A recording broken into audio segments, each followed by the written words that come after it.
মুসা আলাইহিস সালাম মালাকুল মাউতকে চড় মেরে এক চড়ে অন্ধ করে দিয়েছিল।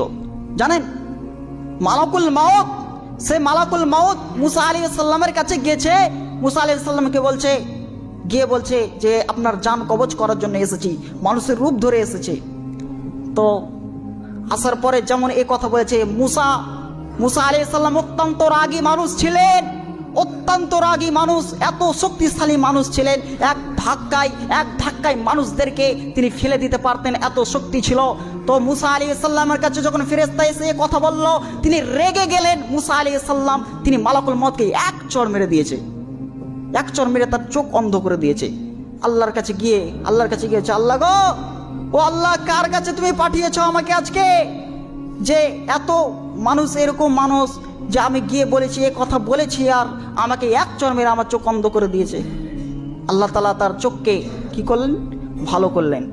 ভালো করে গিয়ে বললেন, যাও মুসা আলাইহিস সালামকে বলো, আল্লাহ তাআলা মালাকুল মাউতকে বলছেন, আজরাইলকে বলছেন, যাও মুসা আলাইহিস সালামকে বলো একটা গরু বা একটা ষাঁড়ের উপরে এরকম করে হাত দিবে, হাতের নিতে যতগুলি লোম ঢাকা দিবে, মানে ঢাকতে পারবে, বাঁচবে।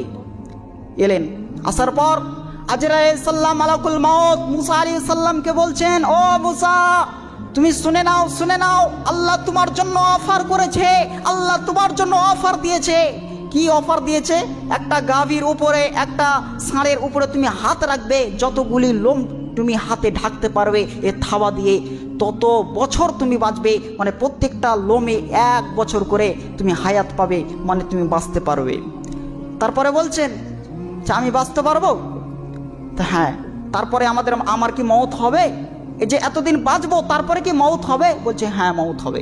মওত ছাড়া পালাতে পারবো না, মওত ছাড়া পালাতে পারবেন না। এই কথা যখন বলা হলো, তাহলে বলছে যখন আমাকে মরতেই হবে, আমি পৃথিবীতে থাকবো না, আমাকে মরতেই হবে, তাহলে আমার জানটাকে লাও, আজকেই নিয়ে লাও, আজকে আমার জানটাকে কবজ করে নাও। তাহলে এত শক্তিশালী মানুষ ছিলেন সে মুসা আলাইহিস সালাম, যে ফেরেশতাকে চড় মেরে মালাকুল মাউতকে অন্ধ করে দিয়েছিলেন, তাকেও কিন্তু মৃত্যু ছাড়েনি, মরতেই হয়েছে। আপনি কি, আমি কি, আপনাকেও মরতে হবে, আমাকেও মরতে হবে।